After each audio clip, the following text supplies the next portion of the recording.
దేవునితో మన అనుబంధం. యేసు ఎవరు?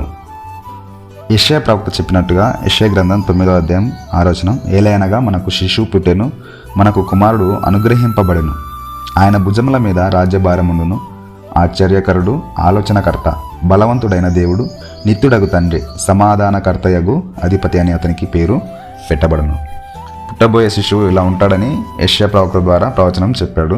లూకా సువార్త 2వ అధ్యాయము 11వ వచనంలో, దావీదు పట్టణమందు నేడు రక్షకుడు మీ కొరకు పుట్టి ఉన్నాడు, ఈయన ప్రభు అయిన క్రీస్తు.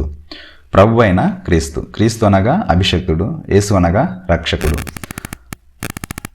పరలోకంలో ఉన్న పరమ తండ్రి దేవుడు, ఆయన తన ప్రియ కుమారుని ఈ భూమి మీదకి శరీరధారిగా పంపించాడు. త్రిత్వంలో ఏకత్వం కలిగిన తండ్రి, కుమార, పరిశుద్ధాత్మ, వీరు ముగ్గురు వారి మనస్తత్వము, వారి యొక్క సత్సంబంధము, ఏకత్వం పొంది ఒక్క దేవుడుగా ఉన్నారు. ఆయన శరీరధారిగా 100% మానవుడు, 100% దైవత్వం కలిగిన ఏకైక దేవుడు, ఒకే ఒక్క దేవుడు. ముగ్గురు లిమితమై ఉన్న ఒక్క దేవుడు, ఆయనే ప్రభు అయిన యేసుక్రీస్తు ప్రభులవారు. ఆయన గురించి ఈ విషయాలు ముందుగా చూద్దాం వీడియోలో. అసలు ఎవరు? దేవుడా, మానవుడా, లేక రెండింటి కలయిక? ఈ ప్రశ్న శతాబ్దాలుగా ప్రపంచాన్ని ఆలోచింపజేస్తోంది. బైబిల్ చెప్పిన ప్రకారం యేసు భూమిపై మనలానే పూర్తిగా మానవుడు. ఆయనకు ఆకలి వేసింది, అలసట వచ్చింది, నొప్పి అనుభవించాడు. దీనిని వైజ్ఞానికంగా చూస్తే ఆయనకు మనిషి శరీరం, మనిషి మెదడు, మనిషి భావోద్వేగాలు అన్నీ ఉన్నాయి.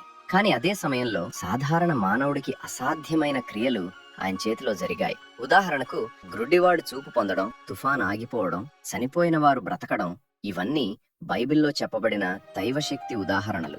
అంతేకాదు, పాపాలను క్షమించే అధికారం, ఇది ఆ కాలంలో దేవునికే మాత్రమే చెందేది. అందుకే క్రైస్తవ విశ్వాసం చెబుతుంది, యేసు ఒకే వ్యక్తి, కానీ 2 స్వరూపాలు, 100% మానవుడు మరియు 100% దేవుడు.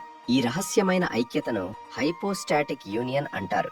ఇది తర్కానికి సవాలు, కానీ విశ్వాసానికి ఆధారం. యేసు మానవుడై ఉన్నందుకు మన బాధలు ఆయనకు అర్థమవుతాయి.